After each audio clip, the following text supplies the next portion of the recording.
The lance was already in the air when everything changed. Nora had not seen it coming. She rarely saw the things that nearly killed her, which she supposed was a mercy of sorts. Because if she had seen every close call with the clarity it deserved, she would have left this army years ago and never looked back. She had been crouching behind the supply wagon, her hands pressed hard against the shoulder of a young soldier named Pierre, who was trying very hard not to scream while she worked the arrowhead free from the meat of his upper arm, and the sounds of battle had been so enormous around her, so layered and continuous, that the single whistling note of that particular lance had not distinguished itself from the chaos until it was already too late to move. She had time to look up. She had time to see it. She did not have time to do anything else. What she did not expect, what no one on that field expected, was the wall of black fur that materialized between her and the point of the lance with a force that shook the ground beneath her knees. The impact was staggering. The lance shattered against a hide that had turned swords before she was born. The bear did not flinch. He simply stood there, enormous and utterly still, his broad back to the enemy line he had been charging through only seconds before.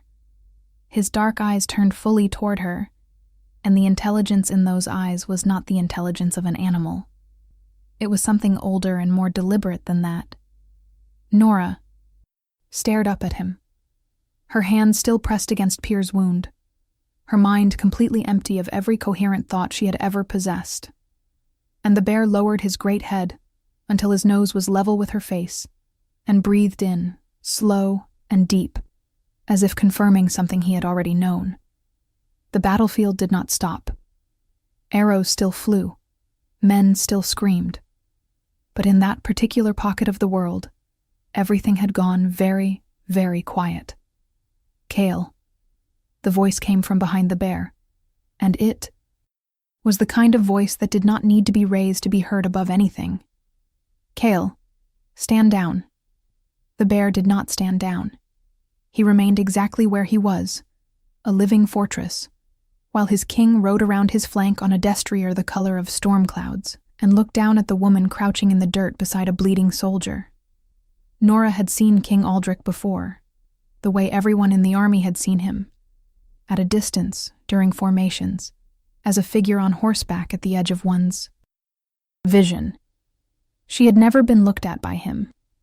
There was a difference, she was discovering, between seeing someone and being seen by them, and the difference felt like standing too close to a fire. He was not what the stories made him. The stories made him into something carved from stone, perfect and cold and without doubt. The man on the horse was all of those things, yes, but he was also something the stories had no room for. He was present in a way that felt almost aggressive, as if his attention alone had weight. His eyes moved over her quickly, cataloging, and then moved to his bear, and something shifted in his expression that she could not name. "He has never done that before," said the man who appeared at the king's left flank, a broad-shouldered general whose name Nora knew was Roran. His voice was careful, the kind of careful that meant he was choosing every word as if it might detonate. In 23 years of battle campaigns, Kale has never broken a charge. "I am aware," said the king. He did not look away from his bear. Kale turned his head slowly toward his king and made a sound low in his chest, not threatening, not submissive, something else entirely. It was a sound that seemed to contain an explanation, and it was directed at the king the way one might direct an explanation at someone who was already going to argue about it. King Aldrich was quiet for a long moment. Then he looked back down at Nora, and this time the look lasted longer. "What is your name?" he said. It was not quite a question.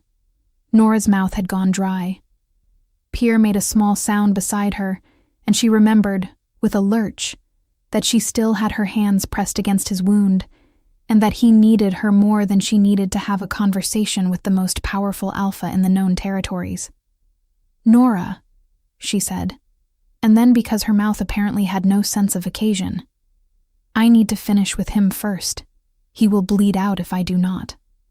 The general made a sound that, might have been outrage. The king made no sound at all.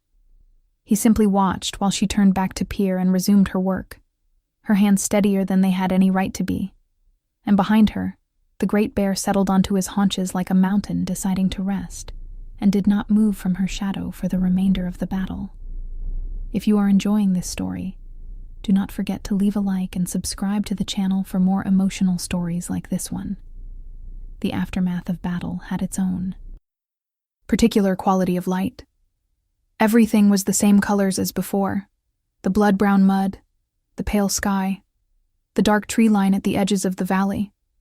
But the light that touched those colors felt exhausted, wrung out, as if the violence of the day had consumed something that would take time to replenish.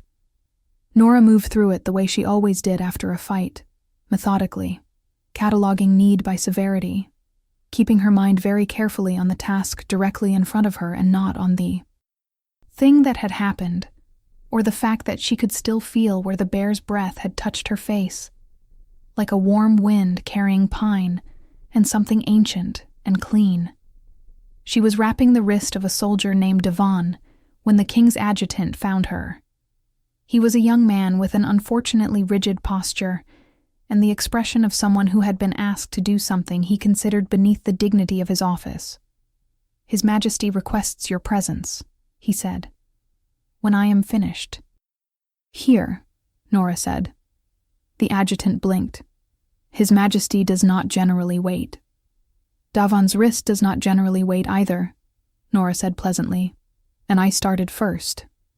She heard about the expression on the adjutant's face for 3 days afterward, from soldiers who had witnessed the exchange, and seemed to find it the most entertaining thing that had happened on the campaign. She herself did not find it particularly significant. There were hierarchies that mattered in her world, and at the top of them was need, and need did not reorganize itself to accommodate rank. She had learned that lesson in her first week in the field 7 years ago, and she had never unlearned it. The king was in the command tent when she arrived, standing over a map table with General Roran and 2 other officers she did not know by name. He dismissed them when she entered, which she found peculiar, and then he looked at her across the table for a moment before speaking. "How long have you been in the field?" "Corps," he said. 7 years, my lord." "Under which commander did you train?" "Master Healer Voss of the Thornwall Academy. Before that, my grandmother, who was a village healer in Gwent Province." She paused.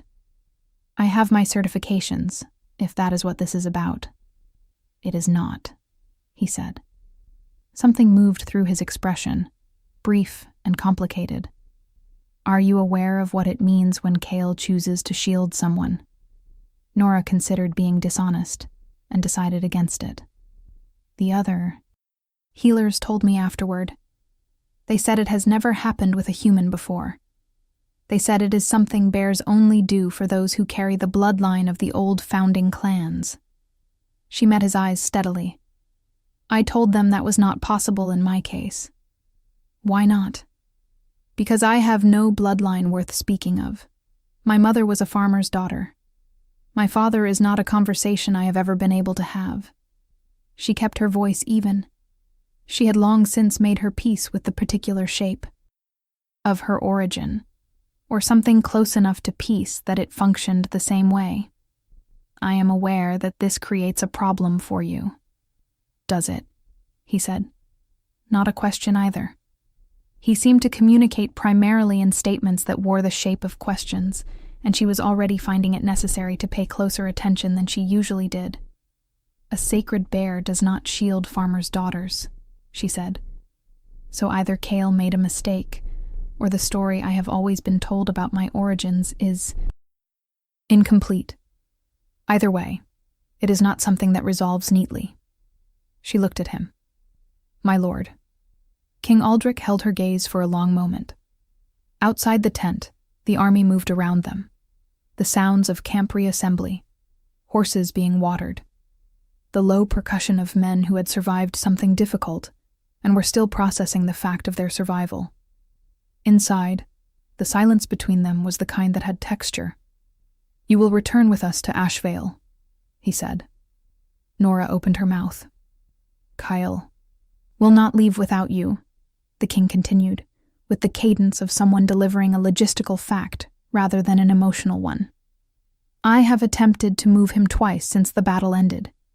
He returns to your position each time. I do not have the political latitude to leave my sacred bear in a field in Gwent province, and so I do not have the option of leaving you here either.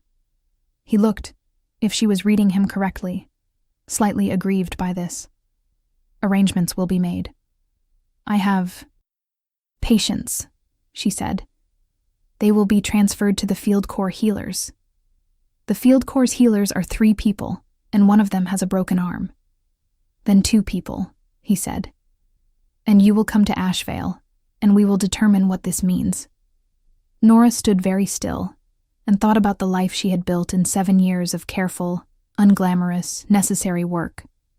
She thought about the tent she shared with 2 other healers, and the particular satisfaction of the moment when a fever broke, or a wound closed clean, and a person who had been in danger was no longer in danger because of something she had done.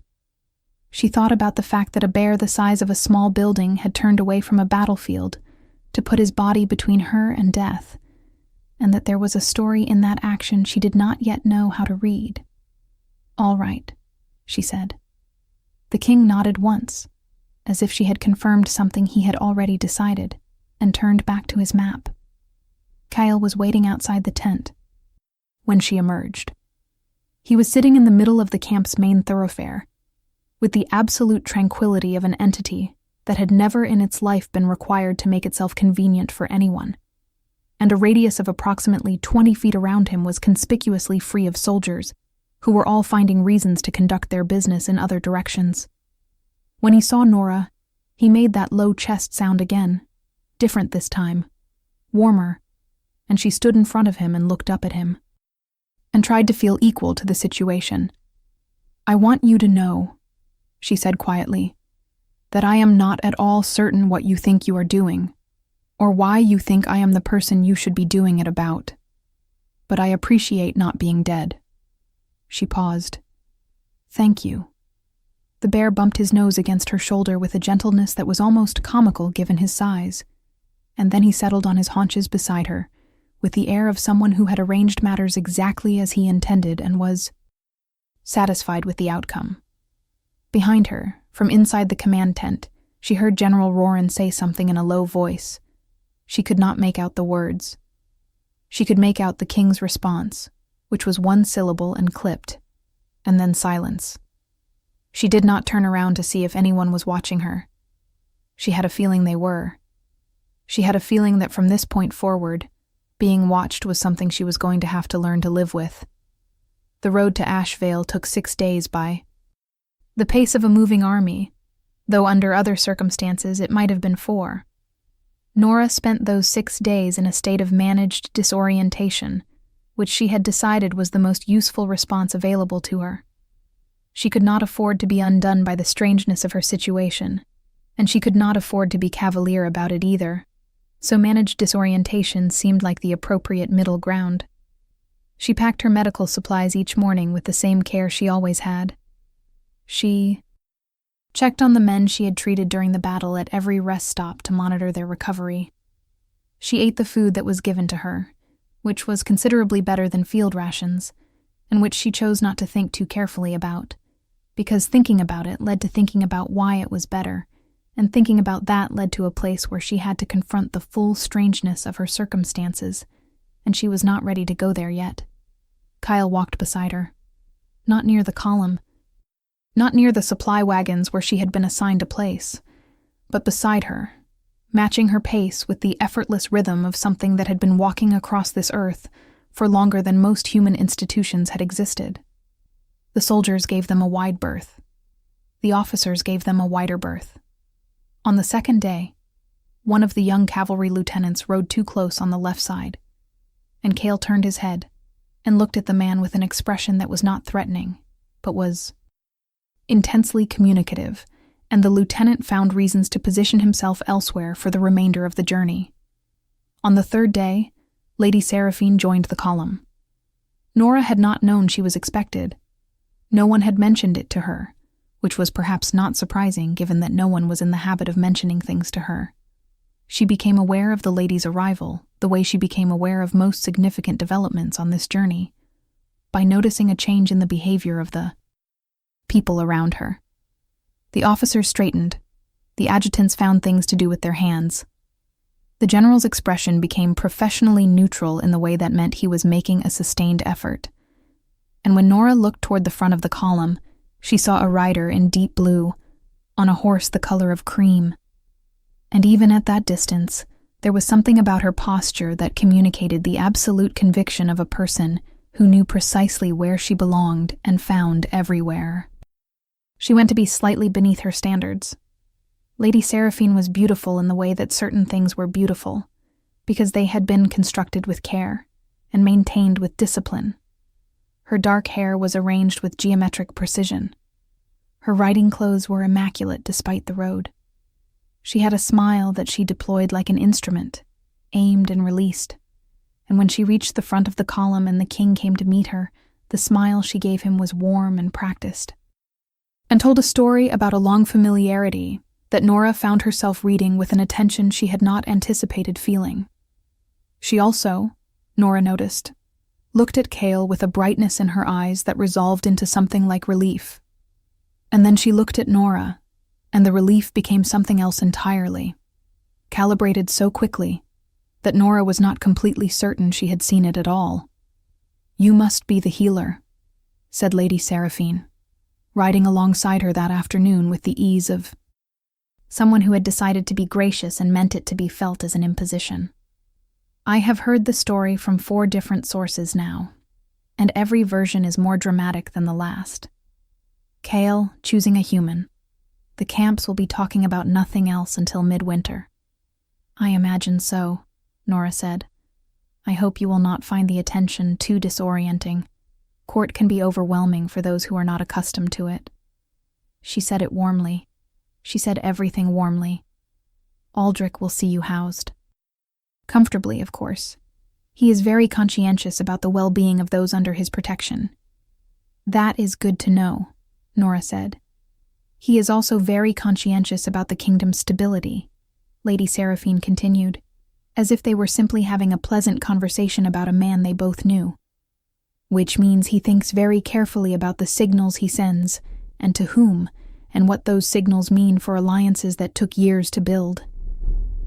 She glanced at Nora with an expression of friendly concern. "I only mention it because I think it would be unkind not to. You seem like an intelligent woman. I would rather you understand the landscape you are entering than find yourself surprised by it later." It was a masterful piece of work, Nora thought. Every word of it could be taken as helpful advice. Every word of it was also a map of territory she was being told did not belong to her. She had met people like this before. People who weaponized courtesy, who made you feel that any resistance to their message was a failure of intelligence on your part. She had usually been on the periphery of such people, not directly in their sights. There was a strange clarity that came from being in their sights. You could see the mechanism so much more cleanly from this angle. "Thank you," Nora said pleasantly. "I will keep that in mind." Lady Seraphine smiled. It was a beautiful smile, and it did not reach her eyes.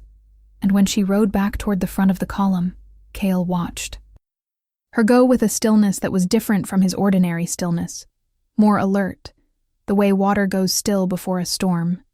Nora reached out and put her hand on his flank without really thinking about it. The fur was warm and slightly rough under her palm, and he leaned into her hand by perhaps an inch, which from something his size was a significant gesture. "I know," she said quietly. "I saw it too."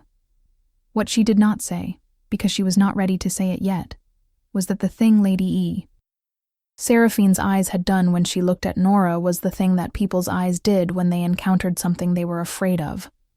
And that was the most interesting piece of information she had received so far. Ashvale was nothing like what she had expected and everything like what the stories said. It was the stories that had failed, not the place. No collection of words had managed to convey what it meant to ride toward walls that had stood for 8 centuries. Stone the color of dark, Honey that caught the late afternoon light and gave it back, transformed.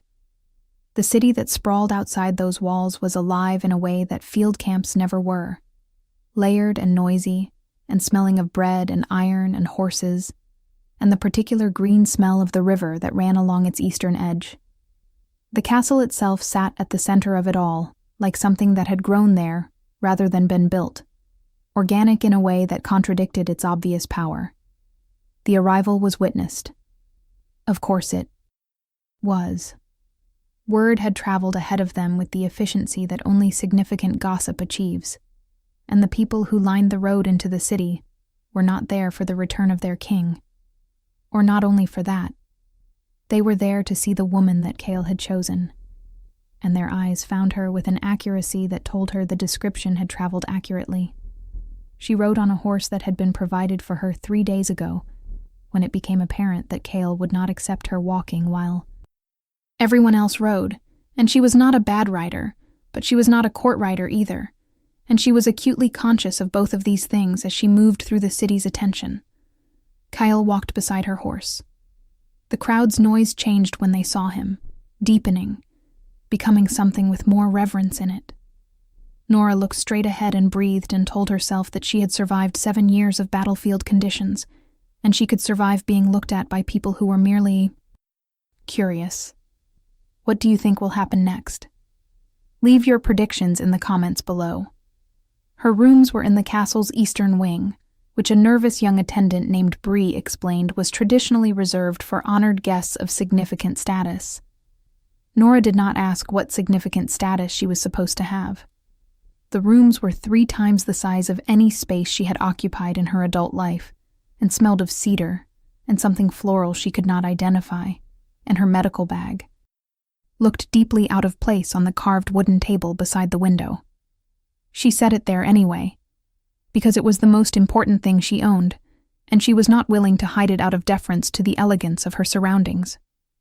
Cale had been given quarters adjacent to hers, which she gathered was an unprecedented arrangement, but which no one seemed willing to argue against. She could hear him through the wall sometimes. A low, steady sound, like something breathing in deep contentment. And it was more comforting than she wanted to admit. The summons from the court came on her second morning. It was not a gentle event. Court was not designed to be gentle. It was designed to reveal, to sort, to confirm existing hierarchies, and expose those who did not belong to them. And it did all of these things with the efficiency of a mechanism that had been running for generations. Nora entered the great hall in clothes that had been provided by the castle's household staff. A dress in deep green that fit her well enough to suggest someone had measured her while she slept, which she chose not to think about, and she walked the full length of the hall to where the king sat on a throne that did not need to be ornate, because the man sitting in it was ornate enough, and she was aware of every eye in the room performing its own measurement of her. Lady Seraphine was present, positioned with the precision of a chess piece, in exactly the place that would be most visible to the king and most visible to the room. She wore deep red. The color of it was a statement, and Nora understood the statement completely. She had been on enough battlefields to recognize when someone was already fighting. The formal presentation was brief. The king's senior herald spoke words about honored guests, and Cale's choice, and the ancient traditions of the Bear clans. Nora stood where she was told to stand, and looked at the king, and he looked at her with an expression that revealed precisely nothing. And she thought about the moment in the field when he had looked at her over his map table, and something had moved through his face that was not nothing, and she found the contrast informative. "She is a field healer," said Lord Casson, who was standing near the front of the assembled court, and who had the look of a man who had strong opinions about the appropriate ordering of the world. "With respect, my lord, Cale may have misidentified. Animals make mistakes, even sacred animals." The hall was very quiet. "Kyle does not make that kind of mistake," the king said.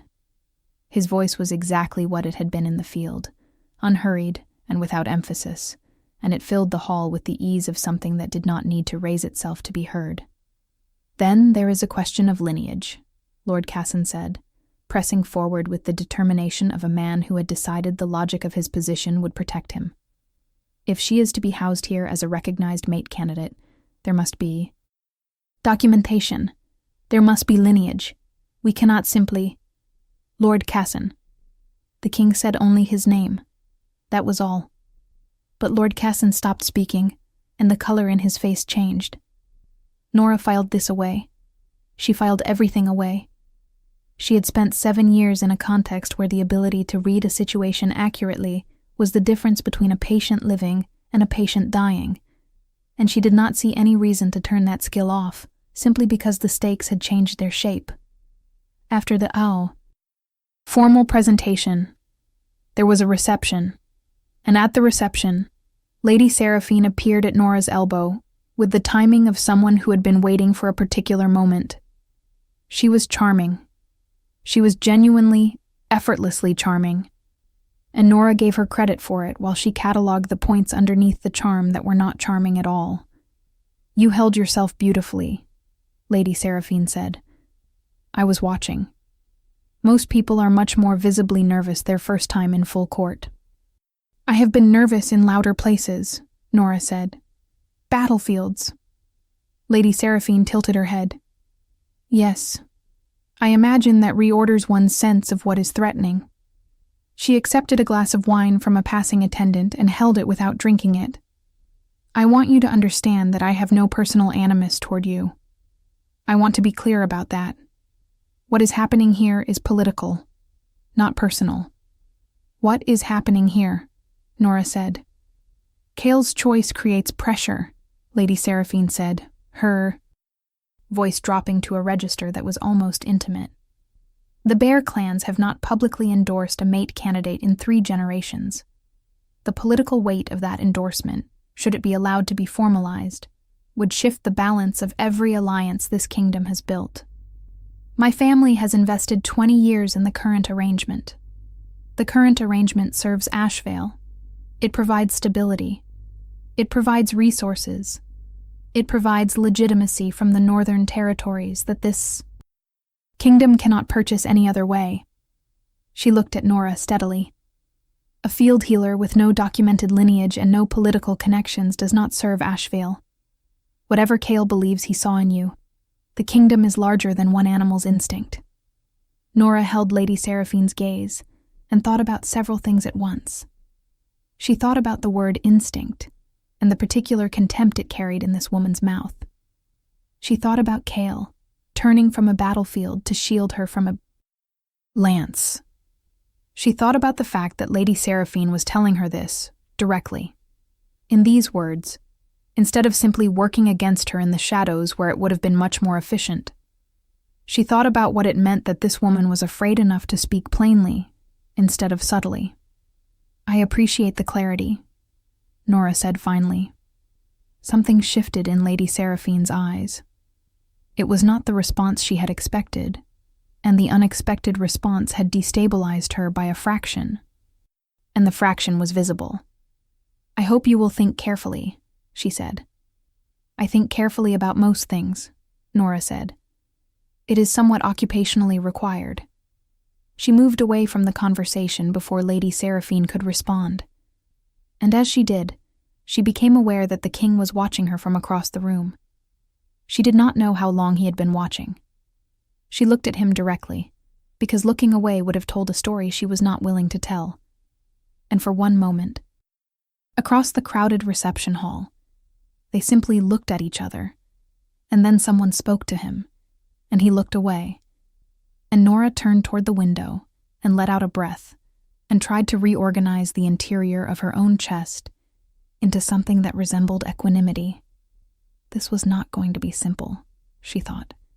She had known it was not going to be simple, but the precise shape of the not simple had not been entirely clear to her before this moment, and now it was becoming clearer with every hour, and she was not certain she was prepared for the full clarity of it, but she had never been particularly daunted by the gap between prepared and necessary, so she supposed she would close it. She always had before. The days that followed were an education. Nora had received a great deal of education in her life, most of it practical, and none of it aimed at preparing her for court. And she approached this new curriculum the way she had approached every other kind of learning, with attention. And without vanity. She made mistakes. She was too direct with people who expected to be circled before being addressed. She dressed wrong on 2 occasions and had to be quietly corrected by Bree, who was discovering depths of patience in herself that she had not previously suspected. She asked questions that people found impertinent, not because she was trying to be impertinent, but because she genuinely needed the answers, and had never developed the particular skill of pretending that the information she wanted was not information she wanted. But she also learned. She learned quickly, the way she learned everything, and the picture that assembled itself from her learning was more complicated and more interesting than she had initially assumed. The kingdom of Ashvale was powerful, and it was also, she was beginning to understand, fragile in ways that its power obscured. The alliances that Lady Seraphine's family controlled were real, and they were important, and they were also, from everything Nora could observe, constructed on a foundation that required continuous maintenance, because it was not built on anything genuinely solid. It was built on mutual advantage, and the kind of loyalty that lasts precisely as long as the advantage does. The northern territories that Lady Seraphine's family represented were valuable, yes, but they were also restless, and the current arrangement kept them manageable rather than committed, which was a distinction that mattered a great deal in a kingdom that had been at war recently enough that the scars were still visible in the landscape. She thought about this in the evenings, when she sat with Cale in the courtyard that had become, by silent agreement, their space. Cale liked the evening light. She had no other explanation for it. He would arrange himself in the last of it with the air of someone appreciating something fine, and she would sit beside him and read, or occasionally just sit, and these were some of the most peaceful hours she had found in a life that had not had many peaceful hours. The other castle residents had stopped finding reasons to walk through that particular courtyard at those particular hours after the first week, which suited her. "You are out here again," said the king, on the evening of the 12th day. She had not heard him approach, which bothered her more than she wanted it to. "I am," she said. He stood at the edge of the courtyard and looked at the two of them, her with her book and the eye, bare in his pool of golden light, and something crossed his face that was more open than anything he had shown in court, something that was not quite longing and not quite exasperation, but carried elements of both. "He used to do this with me," he said, "when I was young. Sit in the evening light." Nora looked up at Cale, who was watching the king with an expression of patient and slightly pointed expectation. "He is doing it now," she said. "He is doing it with you now," the king said. There was nothing in his tone to indicate how he felt about this. He was very good at containing his tone. "You could sit down," she said. She said it because it was the obvious thing, the practical thing, and because she had learned nothing from 7 years on campaign, if she had not learned that men who needed to sit down did not benefit from being made to feel peculiar about it. There is a great deal of courtyard. He was quiet for a moment. Then he came and sat on the stone bench on the other side of Cale, and the bear shifted slightly in a way that somehow managed to reposition both of them, so that they were less on either side of him and more beside each other, which Nora noted with an interior amusement that she was careful not to show. "Tell me about Gwent Province," he said. It was not what she had expected. "What would you like to know?" "What it is like." "I have never been." She thought about that. "Flat," she said. "Very flat, and very green in summer, and very brown in winter. The sky is enormous, because there is nothing to interrupt it. My grandmother's house was at the edge of the village, and at night you could see every star there was, and she knew the names of most of them. Not the formal names, but her own names. The ones she had given them when she was young. There was a river." She stopped. She had not talked about this in a long time. "I left when I was 16 to study with Master Voss. I have not been back." "Why not?" he said. "My grandmother died while I was training. After that, there was not really a there to go back to." She said it evenly. "I have not found that to be an unusual story. A great many people in field service are people for whom somewhere stopped being a place they could return to." He was quiet for a moment. "My father died when I was 11, he said, and the simplicity of it, offered in the same even tone she had used, felt like something being exchanged. Not a confidence exactly, a parallel. After that, the shape of things was different. "Yes," she said, "that is exactly the word for it." Kyle made the low sound in his chest, the warm one, and the evening light did its slow work around them, and for a while neither of them said anything, and the silence was not uncomfortable in the way that silences between them had been before. It was on that evening that she understood she was in trouble. Not the kind of trouble that Lady Seraphine had implied, the political trouble, the trouble of lineage and alliance, and the machinery of power. That trouble was real, and she had not stopped thinking about it. But this was a different kind of trouble, the kind that lived in the body before it reached the mind, the kind that made the air feel slightly more charged than usual when someone was in the same room. She recognized it the way you recognize something you had been warned about, but never personally encountered, with the particular quality of familiarity that has no direct experience behind it. She was not prepared for it. She was not sure anyone was ever prepared for it. If you want to see how this story ends, make sure you are subscribed with notifications on. The question of her lineage could not remain unanswered indefinitely, and on the 18th day of her residence in Ashvale, it stopped being possible to defer it.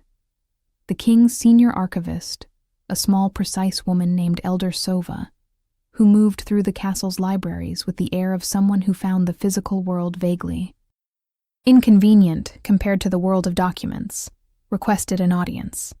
And at that audience she laid before Nora a collection of papers that had been assembled with the kind of thoroughness that only becomes possible when someone with access to the full resources of an ancient kingdom applies them to a single question. "Your father," Elder Sova said, "was Edric Vane, second son of Dara Vane, who was the last living descendant of the Vane founding line through the female bloodline." She spoke, with the precision of someone delivering information that she found personally fascinating and professionally significant. The Vane line held the southern reaches of what is now Gwent province for 400 years before the consolidation. Their particular gift, recorded in the oldest pack documents, was called stonekeeping, the ability to hold a space safe, to make it whole, to sustain life within it against conditions that should destroy it. She looked at Nora over her documents. Healers, in the older language. The silence in the room was very complete.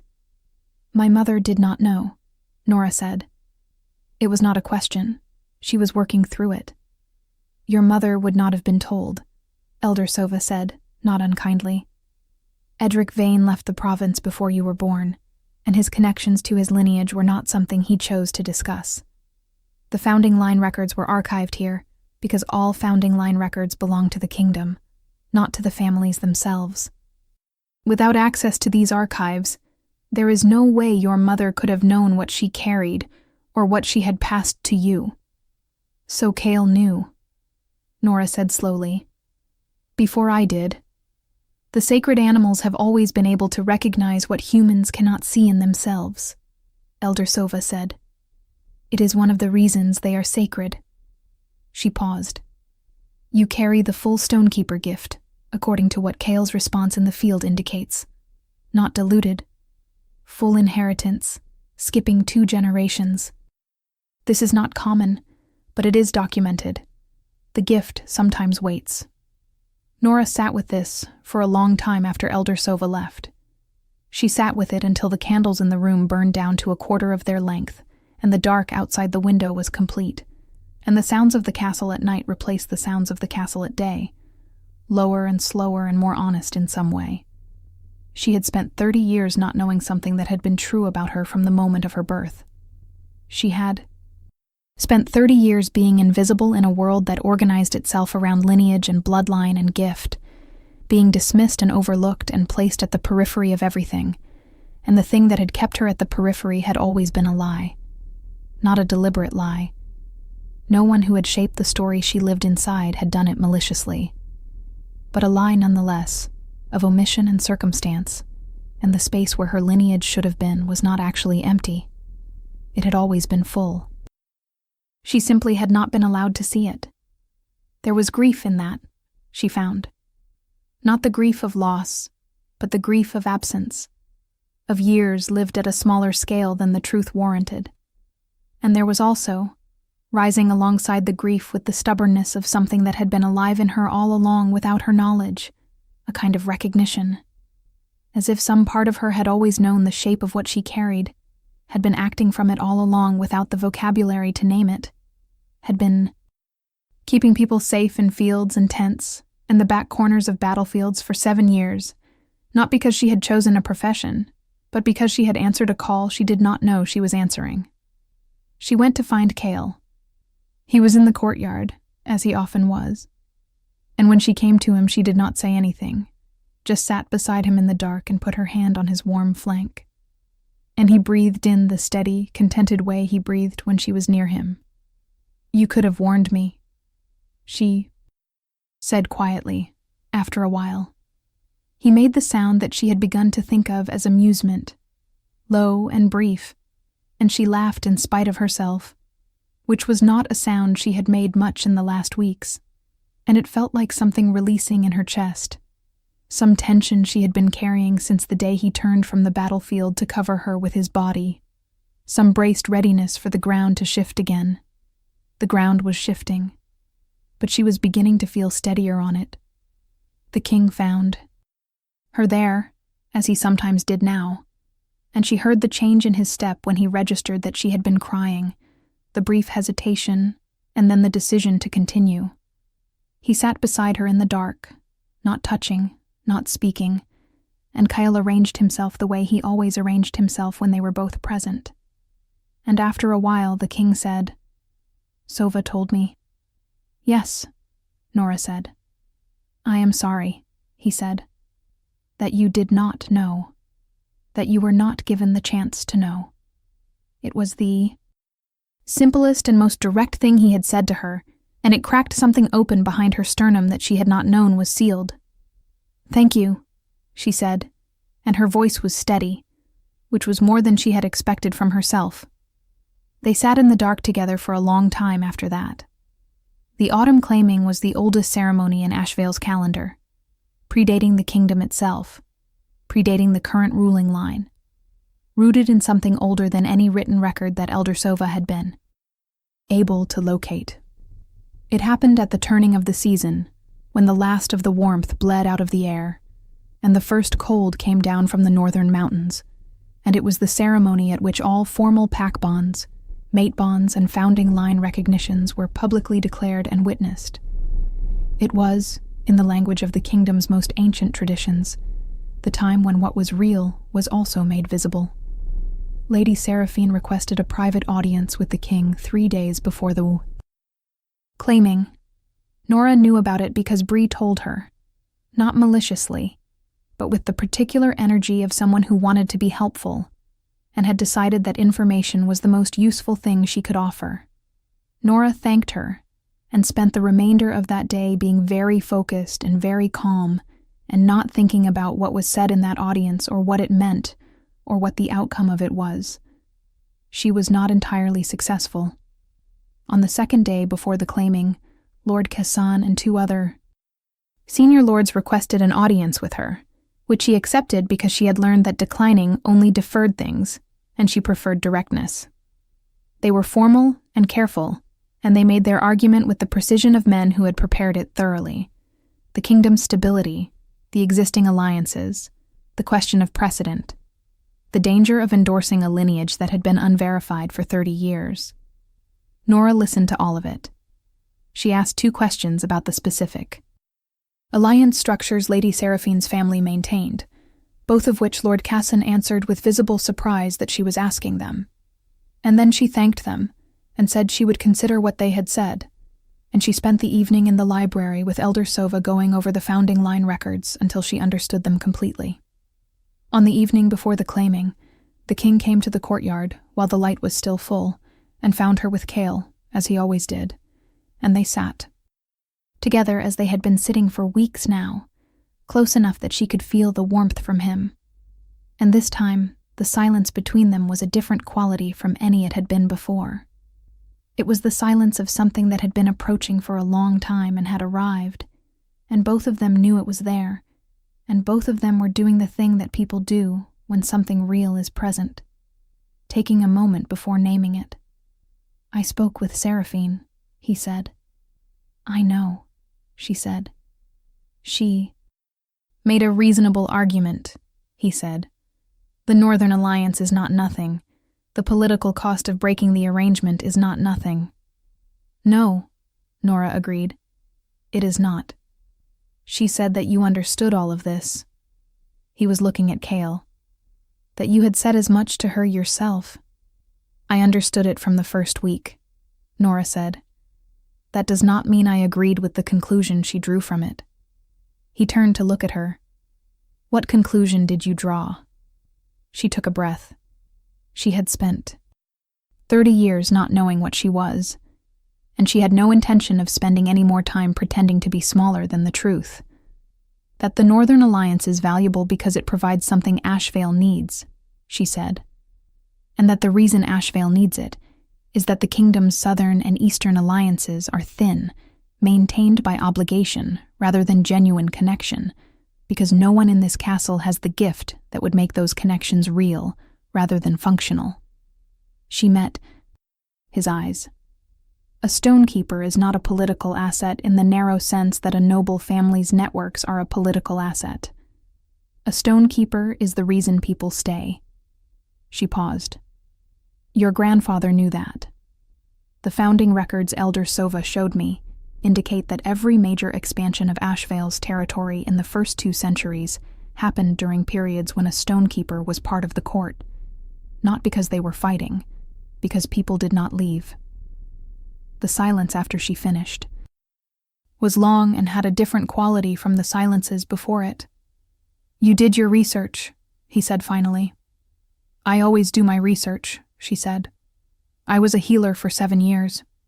Research is what stands between a patient and the wrong decision." Something happened in his face, then that she had been seeing in pieces for weeks, and was now seeing all at once. The controlled exterior not breaking, but becoming insufficient to contain what was underneath it. Not through weakness, but through something. Finally deciding to stop waiting, he reached out and took her hand, not with hesitation or tentativeness, the way he did everything, completely, as if once decided there was no partial version. His hand was warm and certain, and she felt the contact all the way up her arm and into her chest where it met the thing she had been not thinking about for weeks. "I told Seraphine this morning," he said, "that the arrangement would not continue." He was watching her face. She took it with more grace than I expected. "She knew," Nora said quietly. "I think she has known for some time. She is not a fool." "No," he agreed. "She is not." A pause. "She said to tell you that she expects you to run this kingdom with the same thoroughness you have applied to undermining her position in it." Nora blinked. "That is possibly a compliment." "I believe it is the closest she comes to one," he said. And there was something in his voice that was almost warmth. That was warmth. That was a version of him she had been seeing in pieces and was now seeing whole. And it was not the distant, controlled shape she had been given to understand was his entire self. It was more than that. It was considerably more than that.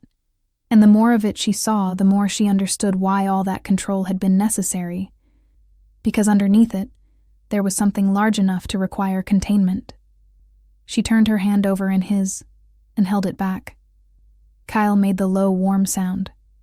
"He is insufferable when he is." "Right," the king said. "He knew before either of us did," Nora said. He has earned the right to be insufferable about it.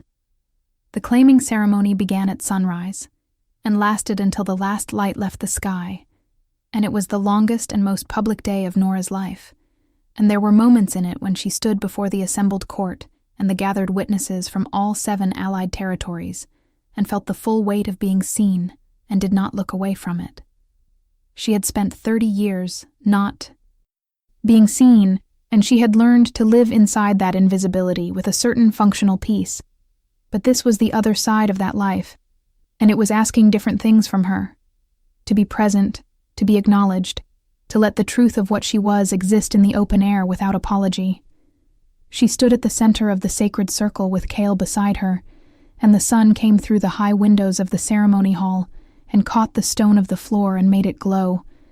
And Elder Sova read from the founding line records in a clear voice while the entire court and every ambassador and lord and territorial representative stood witness. The vain founding line. The stonekeeper gift. The inheritance that had waited 30 years to be claimed.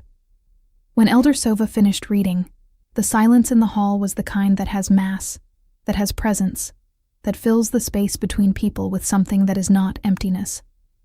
Then Cale lifted his head and made a sound that was nothing like the sounds he made in private. It was enormous and layered and resonant in a way that she felt in her bones rather than heard with her ears. And it was a declaration in the oldest language anyone in that hall knew, older than any spoken tongue, older than the kingdom, older than the walls they were standing inside. Nora had been told what the sound meant. She stood very still inside it and let it be true. "He is declaring the bond," said the herald, for the benefit of those who required translation, though, from the expressions on the faces around her, most people in the hall had understood perfectly. In the tradition of the ancient Bear clans, before all witnesses present, Cale of the line of Ashvale's first sacred bond declares the candidate Nora of the vain founding line as bonded to the crown of Ashvale. A pause. This declaration has not been made in this hall in 63 years. The king stood beside her. He had been standing beside her throughout, and when she looked at him, he was already looking at her with the expression that was not controlled and not distant, and not the expression of the man the stories described. It was the expression of someone who had made a decision with his whole self and was not troubled by it. "You are going to disagree with me constantly," he said, quietly enough that it was only for her. "I can see that already." "Yes," she said. "And you are going to do research that I have not asked for and present conclusions that contradict what my advisors tell me." "Almost certainly," she said. "And you are going to finish treating your patients before answering any summons from me, regardless of timing." "Always," she said. "Good," he said. And the word carried something that was not political, and not public, and not performed for the hall. That was only his, and only for her. And she felt it in the same place.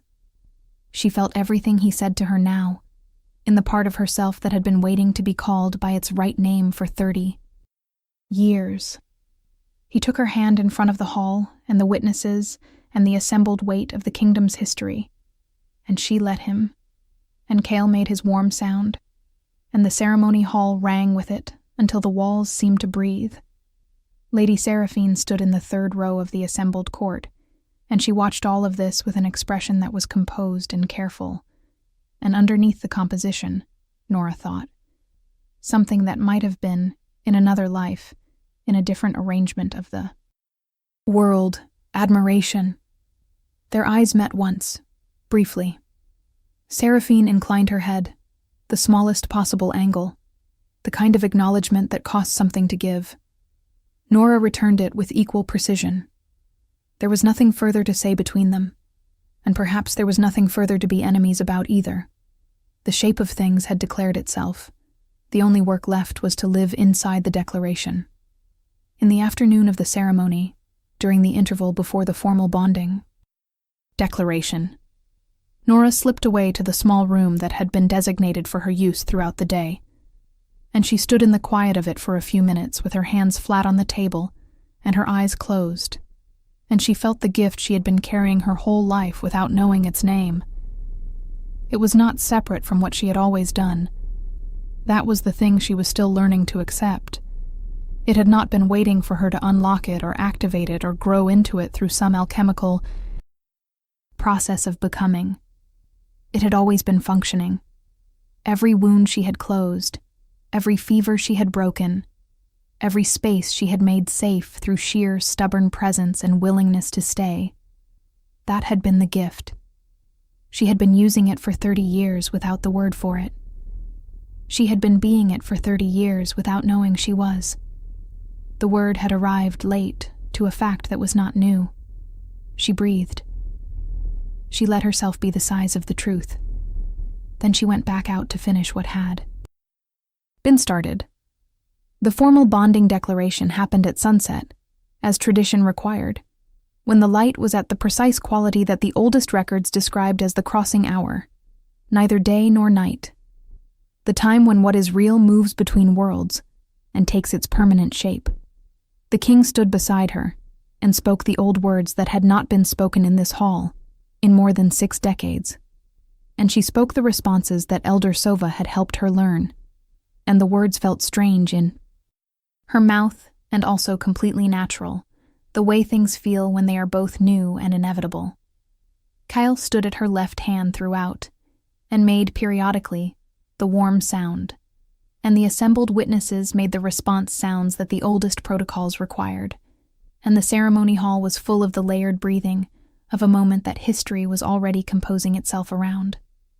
When it was done, when the last word had been spoken, and the witnesses had given their affirmation, and the sky outside the high windows had gone to the deep blue that comes just after the last of the light, the king turned to her and looked at her with the expression she was still learning and still finding new dimensions in, the one that was all the things he was underneath the control, and he said simply, "Welcome to Ashvale.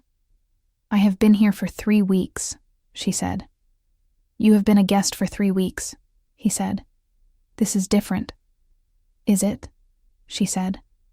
It is, he said, and his voice held the warmth that she had been watching emerge from the stone of him in gradual degrees, and she thought of her grandmother's house at the edge of Gwent province, and the enormous sky and the river, and the way her grandmother had moved through the world with a certainty that Nora had always admired and never quite understood. And she thought that perhaps she understood it now. The certainty that came from knowing what you were. The rootedness that came from accepting the full size of the truth. Kyle leaned against her side with his warm, enormous weight, and she reached up and put her hand on his neck without looking. The gesture of someone who is comfortable in their belonging, and the ceremony hall was full of the sound of a kingdom that had found what it had not known it was missing. If this story touched your heart, share it with someone who loves epic romance. Tell me in the comments, did you see this ending coming? In the days and weeks that followed, Nora continued to work. This surprised people. She had not stopped being a healer simply because her circumstances had changed their shape, and the castle had more need of a healer than anyone who had not looked carefully would realize. There were stable hands with injuries that had gone untreated because the castle physicians were occupied with more important people. There were kitchen workers with recurring joint conditions that had been managed with sympathy rather than addressed with competence. There were soldiers in the castle garrison who had been carrying wounds from the recent campaign that had closed on the surface and not healed beneath. Nora addressed all of these things with the same attention she had given to every patient in every field for 7 years, and word of it moved through the castle the way word of significant things moved, quietly at first, and then all at once. The king found her in the garrison infirmary on the 3rd day after the claiming, crouched beside a soldier's cot with her bag open beside her. He stood in the doorway for a moment, watching, with the expression that she had come to understand as his listening face, the one he wore when he was taking something in, rather than responding to it. "You are doing it again," he said. "Finishing with my patient first," she confirmed. "You are welcome to wait." "I am aware," he said, and he came in and sat on a stool near the door and waited, and when she was finished, he walked back through the castle beside her, and Kyle fell into step on her other side, and the three of them moved through the corridors of Ashvale in the late afternoon light, and people they passed stepped aside not from fear, but from something that was its own kind of reverence, the acknowledgement of something real in a world that had too little of it. She was not the person she had been in a field in Gwent Province 3 weeks ago. She was also completely exactly that person. Which she was coming to understand was how the best kinds of change worked. Not replacing what was there, but completing it. Not becoming something new, but becoming the full size of what had always been true. The ground kept shifting, and she kept finding her feet on it, which was all she had ever done, which was the oldest form of the gift she carried, which was, she supposed, exactly what it meant to be home. There were letters to write. There were territories to understand. There were alliances to examine with the thoroughness she had brought to every other question she had faced, and she brought to them all the same quality of attention, the healer's attention, which is the attention that looks past the surface presentation to the underlying condition, past the symptom to the cause, past the convenient story to the true one. Some of the alliances Lord Casson and his colleagues had argued were irreplaceable, she found, upon examination, to be significantly more fragile than represented, their value inflated by years of being taken for granted. Some, that had been dismissed as minor, she found to contain genuine depth, genuine connection, the kind that had grown from something real rather than something negotiated. She made notes. She shared the notes. The king read them with an expression of someone who was revising his understanding of several things at once, and he began, gradually, to bring her to the meetings that she had not been invited to, not as an ornament, but as a voice.